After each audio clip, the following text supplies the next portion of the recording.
All right guys, so today what we're gonna do is we're gonna install this really easy 12-volt system into this 4-wheel drive behind us.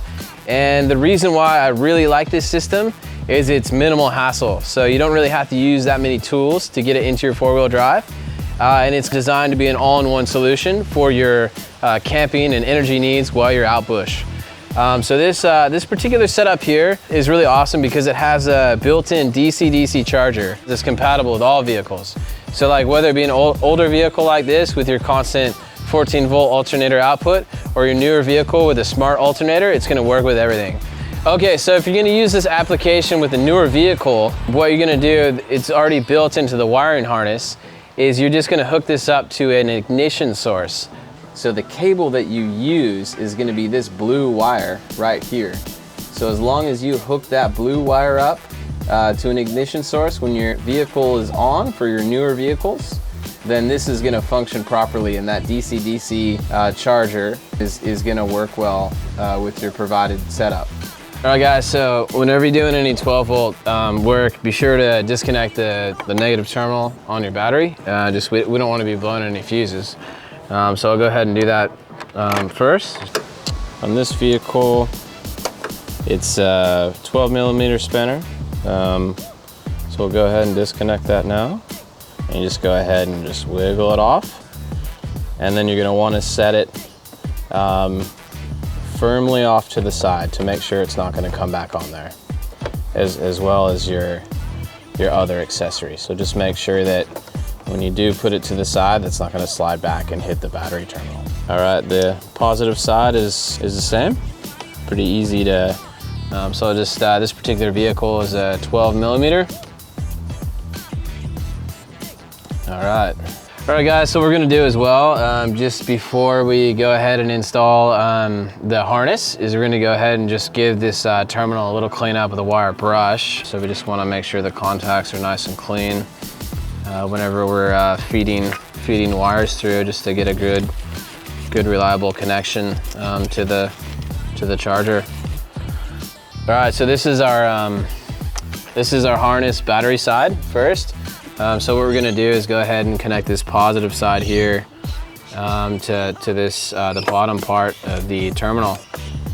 And then we'll go ahead and put our other parts of our harness on top. So one's for my spotlights, and then the other one's for some other accessories that I have installed in the vehicle.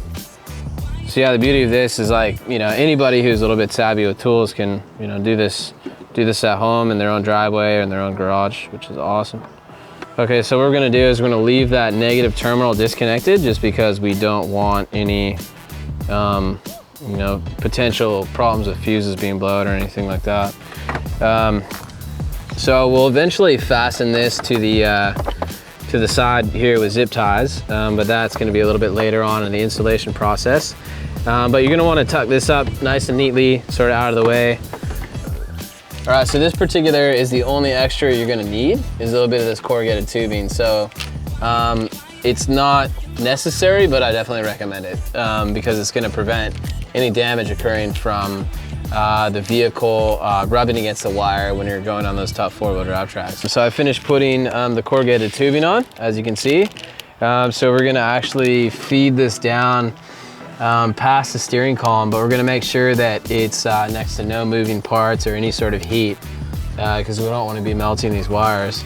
So yeah, that's what we're gonna go ahead and do now, is slowly feed this down here. So it's a bit of trial and error with that. You kind of gotta snake it down through. All right guys, so what I'm doing now is I'm actually piggybacking off the current route of the system. So as you can see, there's already corrugated tubing running across the subframe. This is the route of the tubing, so that goes up into the engine compartment there, and it's gonna route across the subframe of the vehicle, and it's gonna go all the way along this route here into the backside and up the back of the ute tray. What we're gonna do is I routed it up and around the ute tray there. So we're gonna tap into here, and that's gonna go through the tray of the ute.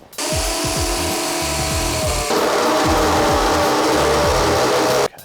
All right guys, so just gonna put a little bit of touch-up paint on it just to kind of prevent corrosion from around the side there. All right, guys, so we're making headway. We got the hole drilled through the back of the canopy where we're gonna run the cable through. So be sure to leave your Anderson plug off before you run this through. So we're gonna go ahead and take this cable gland and we're gonna put it through the side of the tray. Take your cable, you go ahead and run it through the side. And you slowly feed it through. Now that we have the cable running through the side of the tray, all right guys, so now what we're gonna do is connect the Anderson plugs to the cable that we ran through. So it's super easy, super simple to connect. So if you need to look at it for reference, what you do is you just take the Anderson plug that leads directly off your wiring harness on your starter battery, and just go ahead and look at that for a reference on how that slides in there. Connect the red with the positive and the black with the negative. The text on there is facing upwards, and the text on this is facing upwards, and you're going to be sliding it through the back of the Anderson plug. So you connect that lead and you slide it all the way through, and then what's going to happen is you're going to push the cable all the way through, and this little part's going to go up and over the lip on the backhand side of this Anderson plug. That's how it slides in there, and then it just clicks right over the top of that Anderson plug. Super easy, super simple to set up. And they just fit right underneath those little tongues under there. All right guys, so what we're gonna do now is we're gonna go ahead and put our battery and put it inside of the enclosure. And we're gonna take our battery box lid and we're gonna flip it upside down. And then we're just gonna, for this, I forgot to mention, you do need a 14mm spanner to tighten these positive and negative terminals down. What you're gonna do is you're gonna undo the positive terminal and then unscrew the negative terminal. Just go ahead and set your bolts to the side. And then what we'll do, when we have this, we want this to be facing upwards. So you'll see where the flange comes out, where the cable was crimped, so you want that facing upwards. And then what we'll do is we'll just place this on top of the negative lead and just screw it in there. So just hand tighten it for now so that you can see when you flip the battery lid upside down approximately where it's going to sit. Then you can tighten it down all the way. And it's the same with this, just make sure that the flange where the cable was crimped in there sits facing up. Go ahead and screw it down. Just hand tight for now. And then you can take your battery box lid and just make sure all the cables on the inside are sitting properly. Just kind of wiggle it around until you're pretty comfortable with the fitment. And we'll just do a little test fitment there. We'll just clip it in. All right, so that sits nice and firmly in there. So now what we'll do is we'll go ahead and open it back up and we'll kind of leave it cracked halfway open in this position here.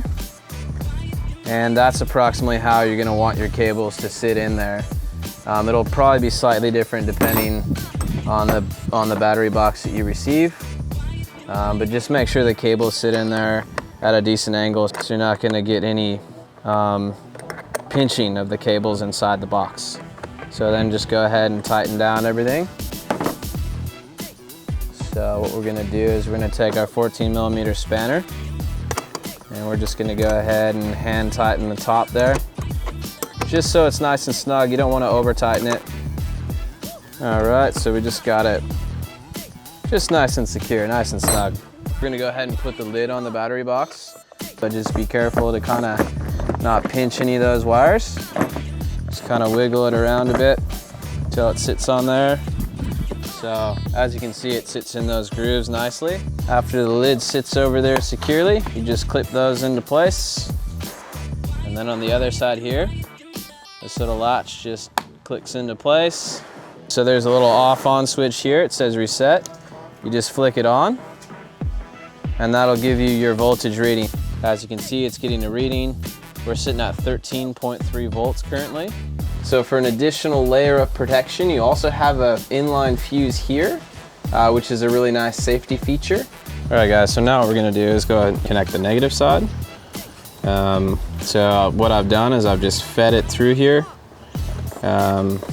behind the battery.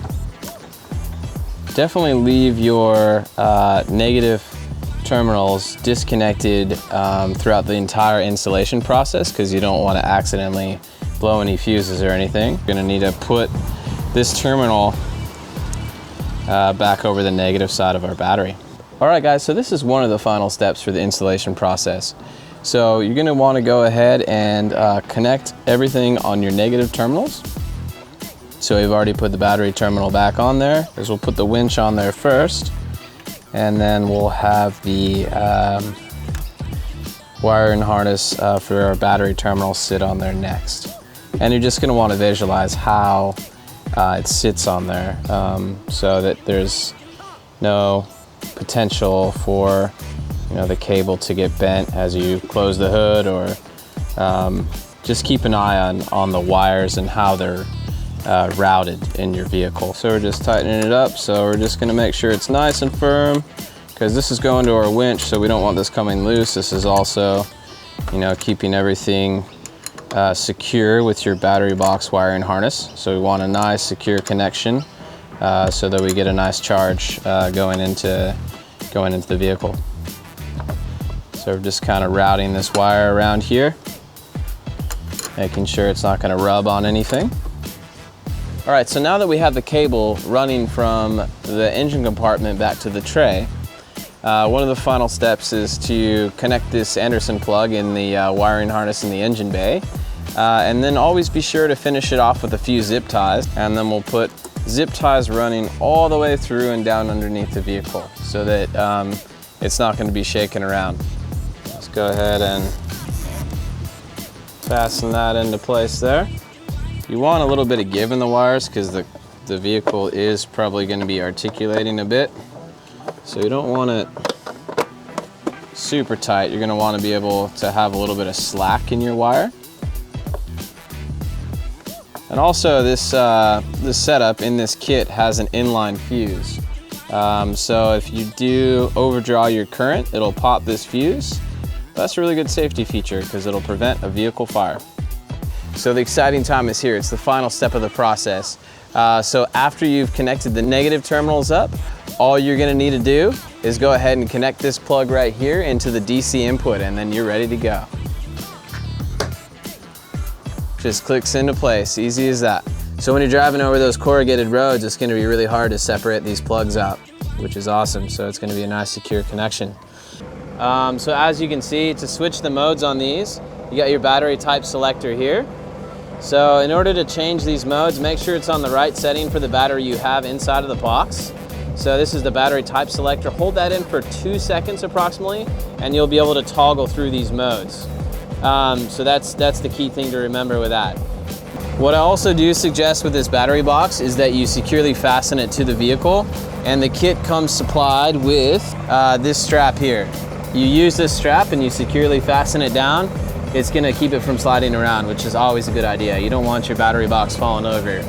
All right guys, another great feature of this battery box is, alongside the DC-DC charger, is it has a built-in MPPT regulator. So it's really easy to use with your favorite solar setup. All right, so here is our solar panel. Connect that together there. This is our lead directly from the solar panel. And then we're just gonna go ahead and plug it directly to where it says solar in. Perfect. All right guys, so you've seen just how easy it is to put one of these setups in your vehicle. So it doesn't matter if it's an older vehicle with a constant output 14-volt alternator, or a newer vehicle with a smart alternator. This system is going to work with all vehicle types, which is awesome.